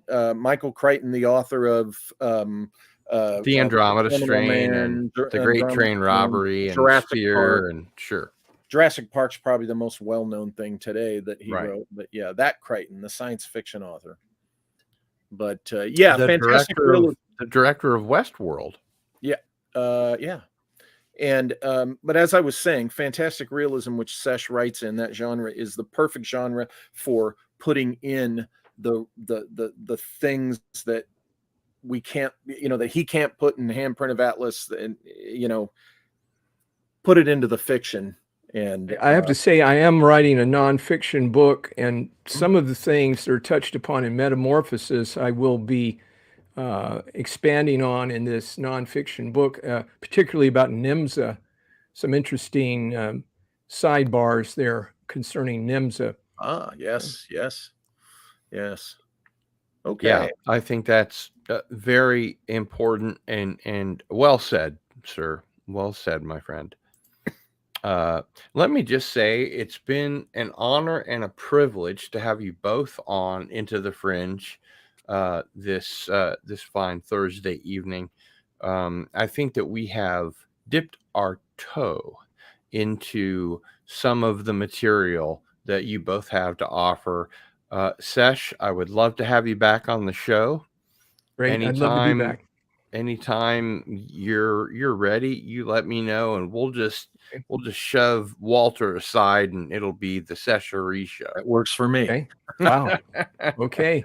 We'll have I don't know Walter if I there can to kind of. handle the responsibility of carrying it all on Oh, my I think you lonesome, but We'll you have can. Walter there just to sort of, make sure everything is fitting there around the edges, but Yeah. okay.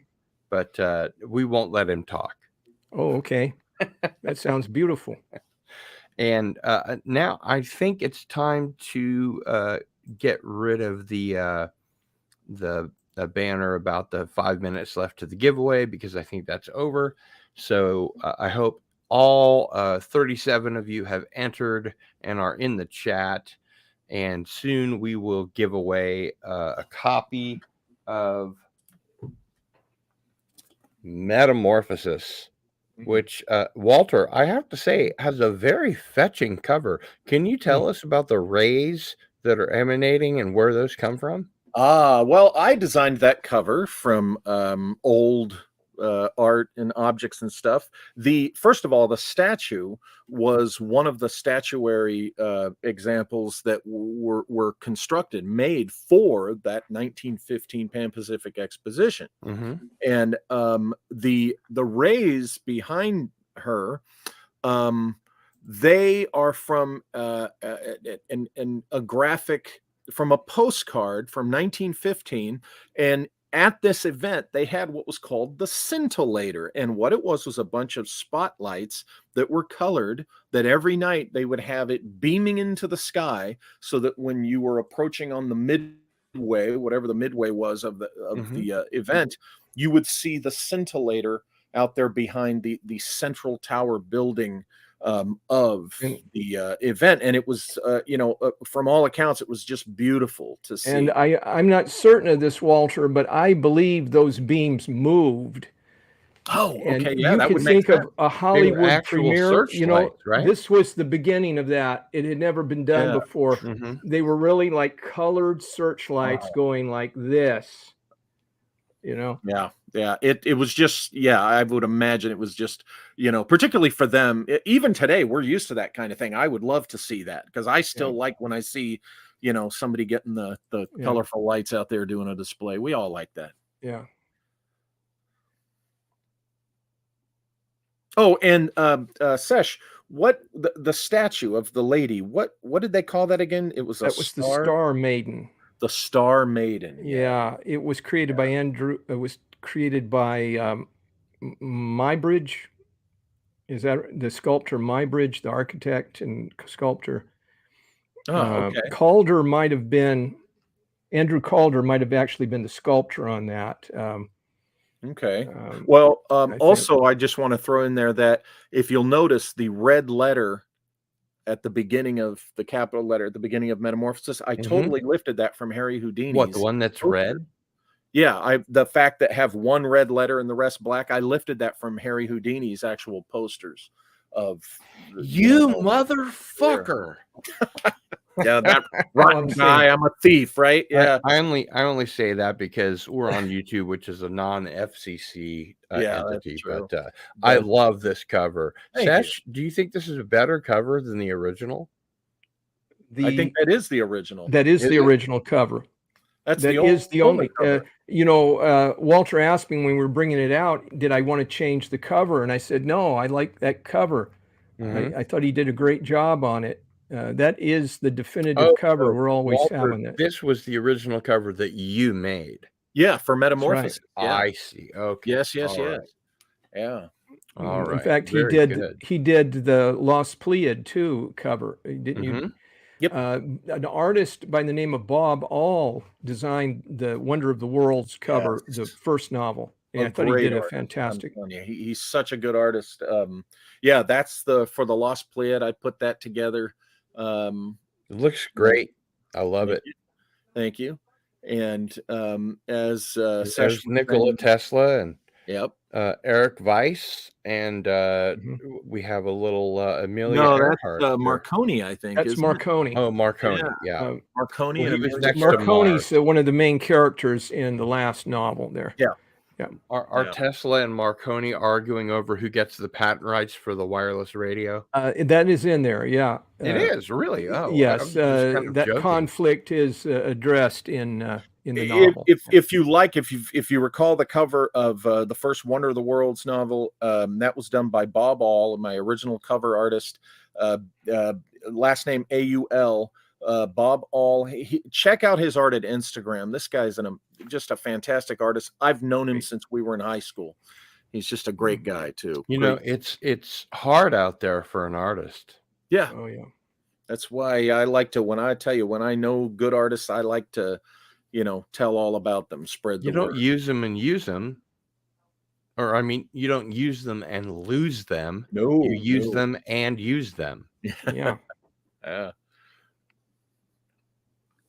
I would like to give a shout out to my personal graphic artist, which is our one and only Fet for Hire, who has done thumbnails, t-shirts. I mean, you name it. If you happen to want to go find something to make your own of Cardinal Sin and get some Cardinal Sin merch, you should go to gillstore.org, not gillstore.com.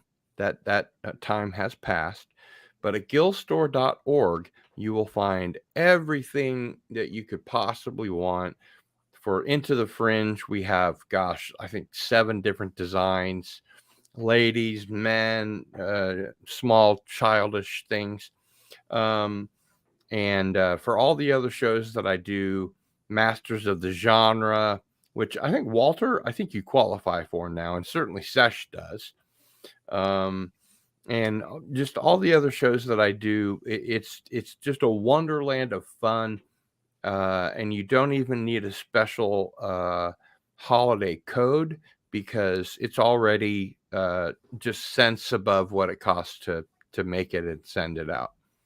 I have the lowest prices on Teespring because I don't care, and fuck those guys anyway. So in the waning moments of our broadcast here, we have Cam's Crash Courses, who says, Feliz Navidad, have fun, be safe. Gustavo Garcia Echevarria says, Merry Christmas, Happy Holidays to everyone. Philip Blair, personal friend of the show, says Tesla was autistic too, folks. I didn't know that, but actually it makes a lot of sense. And he says Anthony Hopkins too. Okay. And Gondorian Slayer, thank you for being here tonight. I have autism. Actually, a lot of people don't know this, but I'm on the autistic scale somewhere in there. I'm not sure exactly where, but I have ADD and OCD, and some days one wins out over the other, and I can't do anything. And some days the other wins out, and I'm scribbling furiously, and until the other one takes over. One side's doing one, and the other side's doing the other. So we're going to spin the wheel now. Yeah, we are going to spin the wheel here pretty soon. Getting exciting. Gondorian Slayer says, I guess I'm gifted to. Zach Price with the LOL, of course. The Bodhisattva Kid is here, and he says, great show, guys. And I also have to say, thank you. Great show. Cool. The two of you thank you very much. Wonderful guests. I never imagined we would have this many people in the chat. We had such a great time talking to the both of you. Thank you both so much for being here. And I really look forward to our next show where we can have you both back, and Sesh, you'll do most of the talking, and I'll mute Walter, and he'll be like a finger puppet trying to, since I'm a ventriloquist, that ought to work. That's right. He's a ventriloquist. So, yeah, sometimes the best we can do is live and survive and wait until the next sunrise. And Zach Price says, yes, very well done show. Loved it. I love these topics, and the books sound wonderful. Well, yes, they are. Indeed. Philip Blair is going on the record saying, I have ADHD and autism spectrum too, but not OCD, Cardinal Sin. AUDHD is a new way I've seen it written. Well, that's interesting. I've never heard that before. So at this point, I am going to summon forth a mod. So any mod that's out there, close your eyes, both of you, please. Close your eyes, and let's all say mod, mod, mod, mod, mod. We need a mod. Mod. We'll summon one from the ether. Come on now, mods. Come on. What, did they all disappear? I don't know, but one of them needs to come forth with the wheel so we can get this thing going and let you guys get back to your lives. Canadian Spider-Man says, I need the link. Well, I think I can help with that. I believe the link, if I'm not mistaken, is https://www.bit.ly/Into the Fringe. And at least that's how people sign up anyway. So if Anti-Derivative Jill is here, it's funny that Ari mentions we need a mod squad. That is exactly what my mod squad is called. And all the t-shirts that I have available in my Teespring store, there is a Mod Squad t-shirt that's available only to mods. Cool. So Joe Salazar says mod, and Philip Blair says mod. So let's get the show on the road already. My good God. I don't know if I can deal with these fuckers anymore. And by fuckers, I don't mean you, Walter, or you, Sesh. You guys are wonderful. Yes, I can provide you with that StreamYard link. That was my bad. I apologize. Here we go. We'll put that right there. And it is in the Mod Squad Twitter group. So please bring it on.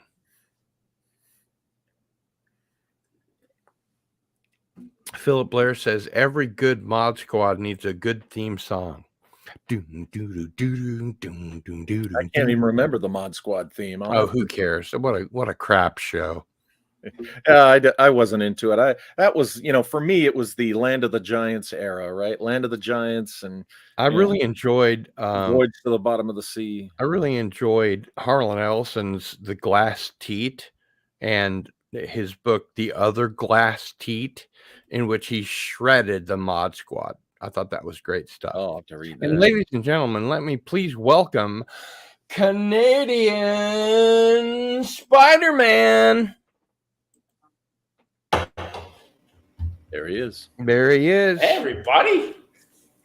I just bought this luchador mask in the market today. Oh, it's one of those Mexican wrestling masks. It is, but it's Spider-Man. It is. It's like Tobey Maguire first used. I got to tell, Sesh and Walter, one of these days you've got to see Canadian Spider-Man in his Spider-Man outfit. He fills it out. He's thin and muscular and looks like he could shoot webs right out of his wrist. Oh, man, I've been trying for months now. Are you still down in Mexico? Yes, sir. Yeah, yes, so sir, you're Spider Hombre. Wouldn't you be if you were a Canadian? I'm on the Pacific Coast, same latitude as Mexico City. Okay. Nice. Well, this is really hot. Anyway. There you go. That's what it really looks like. Sesh and Walter, I mean, thank you so much for being here again. It's really, really helpful to have you on the channel. Look at the crowd you draw. I know it. This is a record. We broke a record. Cardinal Sin, I think this is a record. It is, absolutely. And this all is I had to do was drop Sesh Heri's name, and the people came. That's right. Do you want to turn that around and show us the back and model that shirt? If I can without falling down on my face, yes, sir. Okay. Well, I know you've smoked a lot of grass, but... Oh, there we go, the staff shirt. Yep. It's professional. It's available only for mods. Very nicely done, sir. Excellent. Oh, yeah. All the weed you buy here, it has to be from the cartels. It's very... Ooh, like I'm telling you, like I've never been in a drug den before, but... There's a first time for everything, right? Yeah, no kidding. All right. Right. So do you have a wheel? Yes, we do. Not my doing. We have to give full credit to Antiderivative Jill. Thank you, Jill. Yeah, we have a full wheel. I'm going to share it with you now, sir. All right. Okay. And this All is hail going to be Doomcock. And yes, and of course, nice. I also have my. How did you manage, man? I have my Doom cock ring. How did you manage to get a Doom? I think it's cock ring. The wrong way. I didn't know I didn't know he had rings too. That's cool. He does. He does. Cock ring right there. Yeah, I don't know how Cardinal Sin managed to get one. Well, how did you manage to get one, Spidey? Because I'm a moderator for Doomcock. Well, I'm a host. You're a producer on many shows. I'm an executive producer sometimes. You are an executive producer. And yesterday I was a guest on the show. I was on the Pop Culture Breakdown. Man, I popped your link in a couple of times. And maybe that's why we have a record here, because you were on Doomcock's show last night. Maybe. And Tony Stark is here, personal friend of the channel, and he says, "Hail Doomcock, I'll have my ring soon." Zach Tony Stark Price is a good fellow. says, love He's an awesome guy. Tucock. Okay, All right. so courtesy of Jill, we have the spinner wheel ready, Cardinal Sin. Okay. Let's there we go. All right. Let's go ahead and spin that wheel. This is the part that I hate. Make sure the sound is on. Okay, we have full audio. Makes me nauseous to see my head spin around like The Exorcist. And this is for a copy of Metamorphosis, autographed by the one and only SESH HERI. Give it a spin. That's really generous. All right, here we go.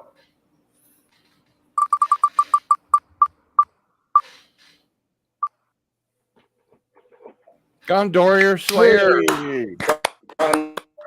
Yay. Gondorian Slayer 42050. First time he's won, maybe.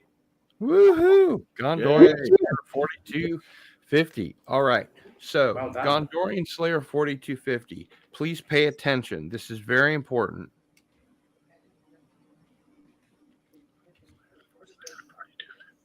You must send me an email to gil@sunflower.com with your mailing address or your email address, and I will get that information to Walter, who will send a book to SESH HERI, who will sign it and send it to you. Or he'll send it back to me and I'll send it to you. Either way. A signed copy. If We're you going don't, to get it A to you. if you signed don't copy. send me your email or your mailing address to gil@sunflower.com, it's not going to happen. So it's very important that you do so. Maybe one of the wrenches can pop that in the chat. Yes. Darius. I've got it Darius, right maybe. there. And Perfect. Darius Munchausen says, Merry Christmas and Happy Hanukkah. Philip Blair says, congrats. Tony Stark says, congrats. Nothing but applause from Joe Salazar. Herc 130 wishes everyone a Merry Christmas and a very happy Hanukkah. Here. Gondorian Slayer says, cool, will do. Zach Price is being complimentary and says, way to go, Gondorian. Yep, he's here quite a bit. Glad That's to see a Zach. Lord of the Rings reference, right? Yeah, total. Yeah, Gondorian. Yeah, I don't know. Gondor. Yeah. So he has the tree of Gondor on his chest. Yeah. Sesh, are you a Lord of the Rings fan? Not particularly. I did read it in, 35 years ago or more. But Okay. You didn't see the movies, huh? I think I saw the first one. Gil, I'm gonna leave you now, not to detract from You've your got guests cooler here. roots. I understand. Thank you, Thank sir. Your service is very much appreciated. Thank you, Canadian. Man, happy Hanukkah to you. Merry And to you, Christmas my friend. to both Sesh Happy and Hanukkah. Walter. Happy Walter, Hanukkah. it's always a pleasure. You too. Hey, it's great to be here. I love being here. You guys have set a record here. Yep. This is a Cool. record Well, for that's Cardinal good. Sin. So, It's almost like every time Walter comes on, we set a new record. and Sesh helped big time. Yeah, this was a great. Yeah, this a is great on show. him. This one. Okay, yeah, not to take away. I'll dip out now. Thank you. Thank you, Okay. sir. And Gustavo Garcia Echeverria says, great show, but way too short. Well, that means we'll have to come back for sure. Absolutely. And Herc 130 is a personal friend of the show, and he says, I am a Lord of the Doom cock rings fan. So Gondorian Slayer says, sent an email. So you guys, looks like everything is going to be in process soon. Great. So once again, thanks to both of you. Wonderful having you, and I hope it was good to be had. It was great. It was great. Thanks for having me on. Absolutely. Look forward to doing it again. Definitely. And Philip Blair says, yes, encore. Absolutely. It'll So happen. we will see you guys next time. For SESH HERI and Walter Bosley, it is Cardinal Sin out.